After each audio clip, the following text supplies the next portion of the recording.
On the Sidelines, Episode 10. When the game ends and those Friday night lights dim, that's the cue to turn our attention onto the very players, coaches, and community that makes football in Union County great. Join Tim Winters as he covers the game from every angle, here on the Sidelines.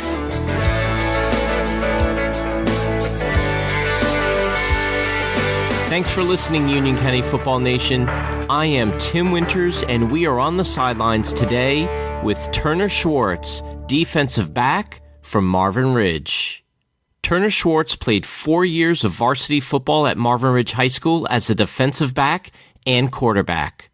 Ranked 4th in his class with a GPA of 5.2, Turner received the Charlotte Touchdown Club's Student Athlete of the Year award earlier this year. A member of the National Honor Society and a team captain, Turner will play football and attend Johns Hopkins University in the fall. So now that we know a little bit about Turner, let's go on the sidelines for our interview. On the Sidelines with Turner Schwartz. Turner, welcome to On the Sidelines. Thank you. I appreciate you being here to talk to me. Well, Turner, in the intro, I've gone over a little bit about your academic and your playing career here at Marvin Ridge High School.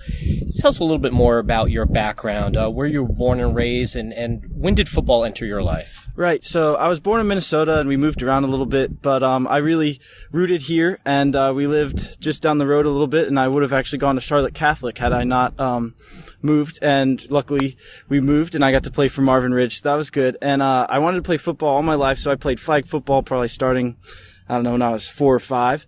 And then I kept trying to get tackle football in, and my parents said, no, we don't want you to get hurt. Finally, 5th grade, I talked them into it, and I played 5th grade. So that was awesome. That's when it started. And my Weddington Titans team actually won the championship that year, so that was great. And I stuck with it ever since. So I've played Marvin Ridge Middle and then up to Marvin Ridge High School. And so that's when it started. And yeah. Now, on that Weddington Titans team that won the championship, any teammates at this school that played on that squad, or anybody from Union County that you'd Yes, sir. Yeah, absolutely. So Joseph Bench, who's Weddington's one of their star players, actually played with me, and we were two of the go-to guys there. So that was a good matchup. The other team that won the big championship, they have 2 championships, like a winner's championship and a loser's championship kind of deal. And so we won the loser's championship, and the winner's championship had all of my teammates, Hunter Colonna, Justin Tidgen, Justin Blues, all those guys. So that was kind of cool to have both of us win, So Great. That was awesome. Now, one of the things I've on these podcast interviews, really talking to a lot of top student athletes, right? Seniors basically graduating. Your high school career is ending, and your college career will soon be starting. Looking back at Marvin Ridge academically and athletically, can you talk about the balancing act? And you're one of those few players that actually played multiple sports. I think you swam here. Yes, sir. You football and lacrosse. And anything else I'm missing? No, sir. That's it. All right. So how do you go about balancing that tough athletic grind with the academic schedule? Yeah, absolutely. So I decided to do the IB program, which is junior and senior year here. But also I just had practice. I'd always played a sport throughout my whole life. And there were seasons where I didn't, and I found that when I had a sport, I was more organized. I had to get my homework done. I had to come home and, start right then, and I had more of a structured schedule, and that really helped me. And so when I came to high school and I played 3 sports, I didn't have as much time, but I was able to sit down and get my homework done, and I had like a time slot for everything. So that really helped me. I think even though each sport was different, you adjust, you make sure you get your homework done, you have time to sleep, and then you do have time to even talk to your friends and hang out and have a social life, of course, because you go insane without that. So we had a good time, and it was tough, but I wouldn't have traded any of it, and I love the sports. It keeps me kind of my free time there. That's kind of my part of my social life is the sports. So. Absolutely. And can you just describe the typical day for you playing football, just one of the days during the week, what it was like, what time you got up in the morning, what time you went to bed? Just describe that typical day, school and football. All right. Yeah, absolutely. So I usually just got up right about at 7:30 6:50 is when I woke up. And then I'd head up, take a shower, just head down, eat some breakfast, and then we'd head off to school, me and my brother. And once we got to school, we had the normal school day from 8 until 2:55. 2:55, we'd head over and we'd have practice. And my freshman year, I had the honor of being on the varsity team, but I played with the JV team as well. So my coach wanted me to practice with both. So that was tough because I had to come out, and JV practice was right after school. So I stayed after school until about 5 o'clock. And then at 5 o'clock, varsity practice started. So then I'd have to stay for the varsity practice, and I wasn't home until like 8 o'clock every night. So that was tough. But freshman year, you don't have too much homework. The rest of it, then varsity practice right after school for the other years. So then I'd just head home after practice at about 6:30, and after film and practice, and then I'd shower, eat some food, and then I'd do homework. And with IB, I was probably up till about 11:30 or so doing homework, but that was about it. And you were referring to a coach in your freshman year. Were you referring to Coach Chadwick at the time? Yes, sir. So keeping on that pace there with the coaching, you've had a lot of coaching changes, unfortunately, for the football program here. Yes, sir. Can you discuss the challenge of that, I think you've played for 3 different coaches in your 4-year career. Yes, sir. Talk about the challenges. Right, yeah. So whenever you get a new coach, you kind of have to prove yourself again. And so that has good things and bad things that come with it. So one of the bad things, is that they haven't seen you play before. They don't know, your roles that you've had in the past. And you work towards being a captain all your years. And sometimes it can be tough because, you've worked so hard, and then the coach leaves and you have to start all over again. But the other thing is that the coaches notice they have to choose captains faster, and they have to notice things quicker. So in the end, it helped me because I had to prove myself over and over again, and you learn to never get complacent. So it helped you to keep building, and then it helped me with leadership as well, because I had to establish myself as a leader and make sure that the coach could see that every day in practice and not just see it over the long run. Because if I wanted to be captain like I was junior and senior year, I had to prove myself early in the season with the new coaches. Looking back on your football career here, what would be the highlights that you can finally look back on in terms of, wow, what a great game, what a great individual performance, what a great team performance over the 4 years? Absolutely. I'd have to say every time we play Weddington, it's a huge rivalry. And just before the game, I'd say is probably my favorite time. You're with your teammates. You're getting all hyped up. You're getting excited. You got those butterflies in your stomach trying to fight them back, trying to get ready. The pep talks when players are all yelling in the locker room, getting excited, that bus ride. I'd say that's my favorite part. And then, obviously after a good win, but on the field, it's always a hard-fought battle. And those are the times that I'll always remember looking back at my high school days, just fighting against Weddington on those fields with my brothers out there. Do the butterflies change at any point, freshman to a senior year? Is it any different feeling? I think the only thing that changed, freshman year, I kind of look up into the stands and would get nervous about the stands and what everyone else thought, but I wasn't playing then. And senior year, I still had the same nervous feeling that I had freshman year, but I wasn't worried about the stands. I was worried about the game more, and just fighting with my brothers. So, yeah, it changed a little bit, but still was nervous throughout the entire time. And what about the added responsibility as you moved on your junior and your senior year with the leadership roles that you took on with the team? Did you relish that, and just describe what it was like to be one of the senior leaders for this football squad? Yes, sir. It was absolutely such an honor to serve along my brothers right there. We had a great time leading this team, being a connection between the coaches and the players. And our coach did a great job. That's Coach Hoover, my senior year, did a great job of allowing us to lead the team. And he kind of stood back at times and let us motivate the guys, lead the guys, lead stretches and all that stuff. So, we got to take hold of the team and lead them the way that we wanted to, which was nice. But he did, give us advice as well. And we were able to communicate with him, and just being recognized as a captain was a huge honor to see all my hard work pay off throughout the whole years. And in terms of your inspiration, where you draw your inspiration from academically or athletically, is there one person, a group of people, family members, anybody, one person that you draw inspiration from? Absolutely. So beginning my freshman year, actually, Josh McCown was brought in, and I was playing quarterback my freshman and sophomore year, and so he was my coach there. He was the quarterback's coach. And, you and Aaron at the time, right?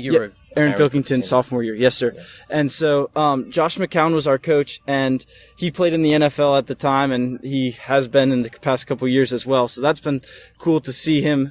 But he's been my inspiration, just seeing him encouraging me. He told me everything I know about leadership when I was a freshman. At quarterback, you have to be loud. You can't be afraid of anything. So he said, just get in that huddle. You command respect as a freshman, which was hard to do as a freshman, looking at all those seniors, linemen that are huge, So I was intimidated, but, he forced me into those uncomfortable situations, and it made me grow. And seeing his leadership on and off the field, he set an example that I hope to follow.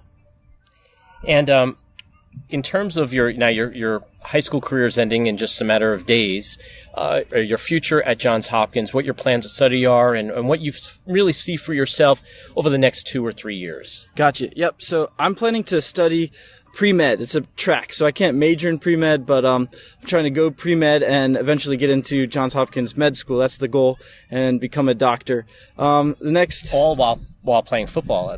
Yes, sir. Yes, sir. So I'll be on the football team as well. And my goals there, I'm just looking to go in freshman year, establish myself, hopefully get on some special teams freshman year. And sophomore year, I'll be playing, hopefully, strong safety is what they recruited me as. And so I'm going to try and get some playing time for sure. And just meet my new brothers and go to work with them. All right. And that's early August that you'll head up? Yes, sir. August 12th. All right. Now we're into the short, what I call the quick fire questions. It'll be short, more to the point, maybe not all football related, just to give us a little bit more background on you, Turner Schwartz. Okay. Most athletes today, most student athletes have a mobile phone, a smartphone. Any particular app that is what you would consider one of your favorites, and why? Yeah, so my favorite is probably the ESPN app, just checking scores real quick. But another one my friend made, actually, for IB, we had to make apps and submit them to the App Store. So he made a Marvin Ridge sports app, kind of. And so we downloaded that, and it helps you to follow the scores. And it has, connect Twitter feeds, email coaches. Just kind of a cool app he made that I really liked. So that's available out there? Yes, sir. And it's called Marvin Ridge? Marvin Ridge Soccer, I think it is, because he started as he was a soccer player. But all right. Well, we'll post that up on the show notes as well. Awesome. Your favorite meal? So when I come home, I love it when my mom fixes up a nice big fat steak. She does that a lot after, we have a good win or something. We'll come home and she's got steaks with the mushrooms and marinade sauce on it. It's real nice. So that's probably my favorite, with mashed potatoes on the side. There you go. In terms of athlete that you would love to meet, whether living or deceased, is there one athlete that you would just love to have the opportunity to talk with? I think I'd like to talk to Tom Brady, just because watching what he's gone through, at Michigan, he didn't have all that success he wanted early. And it took him till his senior year to start playing. And when he did that, he made it so big, and he proved everyone wrong. And just kind of talking to him, being the underdog coming up, and now as successful as he is, probably one of the most successful quarterbacks of all time. So I'd love to just talk to him and, talk to him about overcoming his struggles and being the underdog. It's kind of a cool story. Friday night football, something that you're not going to see any longer other than just as a spectator. Right. Playing Friday night under the lights. What will you miss? What did it mean to you? I think one thing I'll really miss is the butterflies in your stomach, trying to fight those back. But, you're trying to disperse it on your teammates, because if you tell yourself that, it's not on you, it's relying on them, and just that love you have for your brothers, that's one thing I'll miss. And what it's meant to me is just truly a brotherhood. I mean, the football team, you become your best friends, you spend all that time with them, blood, sweat, and tears. It's just the brotherhood and being my friends. Coming in freshman year, it can be intimidating going into high school, but football season starts before school starts. So you have a friend group, you have a support team going into high school, and that was huge for me. And our last question for the quick fire, one that we can suspend reality a little bit. You're given unlimited amount of money, all right, and the ability to jump back and forth through time. If you had the opportunity to schedule the perfect sports weekend for you, Friday night through Sunday, what would that be? All right, well, Friday night I'd have to start by playing a game myself for the Mavericks, orange and blue, putting on that helmet and getting ready to go. And then that night I'd love to fly up and probably catch a Minnesota Twins game and watch them play. And then Saturday, I'd have to fly down, and I'd say I'd have to catch a Gators versus South Carolina game. I went there one time for my birthday, and that was just an incredible experience. So love to go back to that one with Tim Tebow. And then lastly, I'd have to go up and catch a Minnesota Vikings game, but with Dante Culpepper playing at quarterback. So being a Minnesota boy, you still have those athletic roots still back home with the Minnesota teams, right? Yes, sir. Yes, sir. And, in closing, Turner, if you're looking back in these 4 years, what's your feeling about leaving this school after 4 years being here? Yeah, well, all I really have is gratitude. Just thankful for the support that I've had with the teachers, the coaches, and the opportunities they've given me to succeed and the preparation they've given me. I know that I'll be successful in college because of what they've given me. IB has prepared me well. The coaches and all sports have prepared me well to work as hard as I can in everything I do, and I know that I'll be successful because of what they've given me. Well, Turner, it was a pleasure watching you play over these last few years, and I wish you all the best. I'm sure the county does as well up at Johns Hopkins University. Thank you. I appreciate that. Thanks once again to Turner for taking time out of his day to join us here on the sidelines, and I wish him all the best as he departs Union County later this summer for Johns Hopkins University. And one quick reminder to follow me on Twitter at UCNC Football. And of course, for any youth, middle school, and high school football information, camps, combines, anything offered in the county, remember 24/7, 365, UnionCountyFootball.com for all that information. Thanks for listening to On the Sidelines, the official podcast of UnionCountyFootball.com, the #1 online source for football information in Union County, North Carolina.